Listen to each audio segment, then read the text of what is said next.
Hai, tanpa disadari, kita sering membuat banyak keputusan secara otomatis. Semua karena perilaku kebiasaan yang mungkin sudah mengakar sejak anak-anak. Kebiasaan yang bahkan belum tentu mau kamu terima, meski tumbuh berkecukupan. Yang kamu tunjukkan bisa sebaliknya. Misalnya, berjuang meraih sukses dengan cara apapun, kedengarannya bagus. Tapi apa itu kebiasaan yang baik? Berikut daftar saya.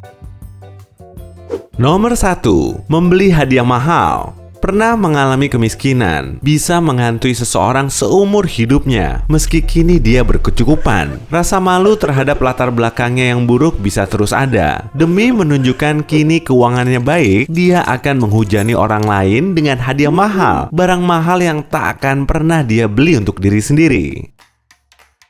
2. Bersikap impulsif. Berinvestasi di perusahaan rintisan dan skema investasi abal-abal biasanya disebabkan oleh mental orang melarat. Tanpa disadari, mereka berpikir ini tidak akan ada ruginya dan langsung berinvestasi besar agar bisa kaya dengan cepat. Bukan berarti investasi itu buruk. Banyak orang yang sukses secara finansial melakukannya, tapi pro dan kontranya diperhitungkan dan bukan secara impulsif. Selain itu, investasi mereka tidak membuat uang mereka habis. Itu bedanya. 3. Menyimpan makanan basi.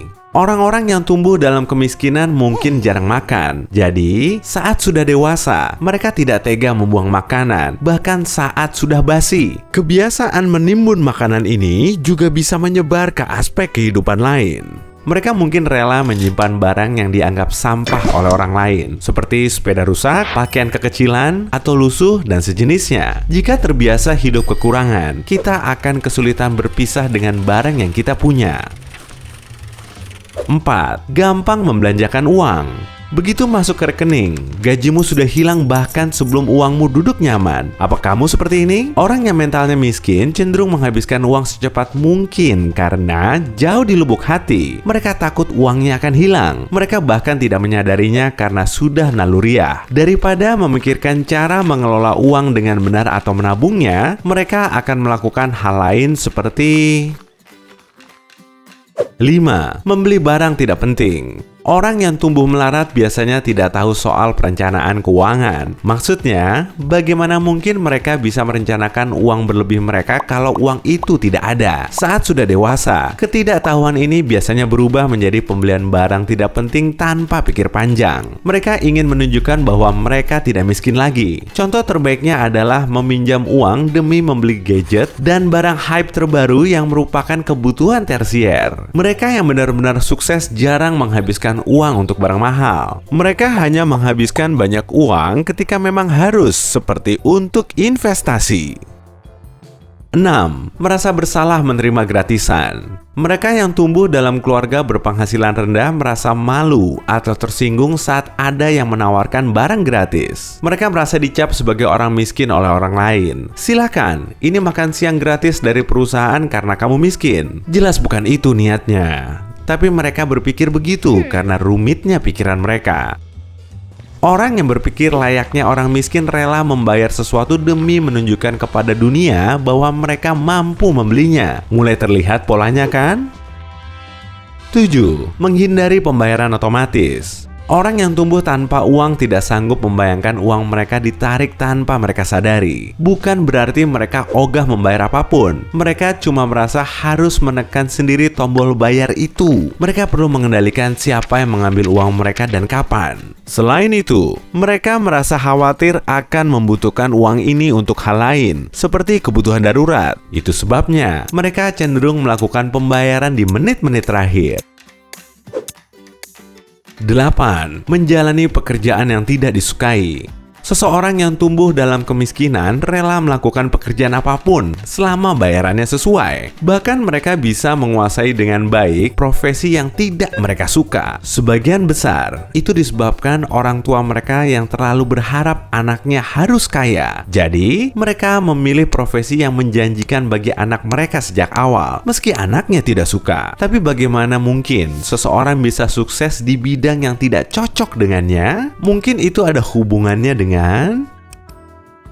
9. Perburuan uang tanpa akhir. Sukses bukan berarti kaya. Meski begitu, memang menyenangkan rasanya kalau keduanya berjalan seiringan. Bagi sebagian orang, arti sukses adalah punya keluarga sehat yang bahagia. Sementara yang lain mengartikannya sebagai keberhasilan mengubah hobi menjadi profesi. Tapi bagi mereka yang bermental miskin, arti sukses identik dengan bergelimang uang dan barang mahal. Mereka ingin menjadi kaya dan rela melakukan apapun demi mencapainya. Sayangnya, semua butuh perjuangan berat kalau minatmu bukan di sana. 10. Menunda-nunda. Ini dia sisi buruknya. Keinginan untuk cepat kaya membuat orang menunda-nunda, dan mereka tidak akan pernah menghasilkan cukup uang kalau cuma duduk diam. Mereka mungkin sering mengeluh atau bosan menunggu jam pulang, padahal punya tabungan jutaan rupiah di bank. Dan kalau tidak bersemangat dalam menjalani pekerjaan, membangkitkan motivasi setiap hari akan makin sulit. 11. Panik melihat kondisi ekonomi. Banyak orang bisa merasa ngeri saat melihat berita prediksi keburukan dan kelusuan ekonomi. Karena takut kehilangan harta, mereka menjadi terlalu terpaku ke layar TV. Anjloknya ekonomi memang terdengar menakutkan, tapi jika dilihat secara objektif, hidup mereka tidak banyak berubah saat ekonomi melemah. 12. Tidak merencanakan hari di depan. Tulislah agenda untuk besok hari dan patuhi. Jangan membuatnya tapi kemudian ditinggal tidur. Tulis agendamu matang-matang. Kamu harus tahu betul alasan dibalik tugas-tugas yang kamu tulis. Kalau sudah paham, hidupmu akan lebih teratur dan kamu akan mengerti bahwa waktu adalah investasi yang paling berharga. 13. Mengabaikan kesehatan.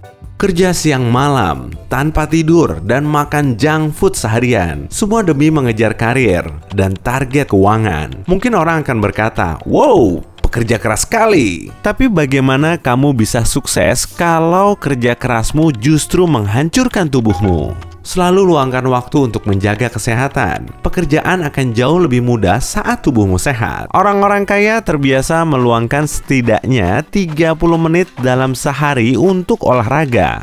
Lakukan ini dan produktivitasmu akan meningkat drastis jauh dibanding dengan bantuan secangkir kopi. 14. Lupa soal pengembangan diri. Orang yang benar-benar sukses sadar mereka perlu terus mempelajari hal baru. Dan bukan berarti kamu harus melakukan kegiatan yang membosankan atau berhubungan dengan akademis. Tetap bisa seru kok. Cobalah lakukan kegiatan yang bermanfaat setelah selesai bekerja. Cari hobi, ikut lokakarya, atau workshop. Banyak yang gratis, jangan gengsi. Dan tingkatkan bakatmu. Kegiatan favorit orang-orang kaya adalah membaca buku. 15. Bangun terlambat. Mayoritas orang sukses bangun 1 jam atau bahkan 2-3 jam sebelum mereka harus berangkat kerja. Bagaimana dengan mereka yang tidak menyukai pekerjaannya? Mereka bangun saat sudah mepet, sarapan dalam perjalanan, dan mengamuk ke diri sendiri karena terlambat. Tubuh mereka akan sangat tertekan sampai ke kondisi yang mustahil untuk mengembangkan diri. Cobalah luangkan waktu sebelum bekerja. Bangun lebih awal, beribadah, berolahraga, dan buat rencana harian, mingguan, dan bahkan tahunan. Ingat ini, jangan bangun kesiangan supaya rezekimu tidak dipatok ayam. Hey, jika kamu belajar hal baru hari ini, klik tombol suka di video ini, lalu bagikan pada teman-temanmu. Inilah beberapa video menarik lainnya yang bisa kamu tonton. Klik saja video di salah satu sisi layar. Dan ingat, tetaplah di sisi terang kehidupan.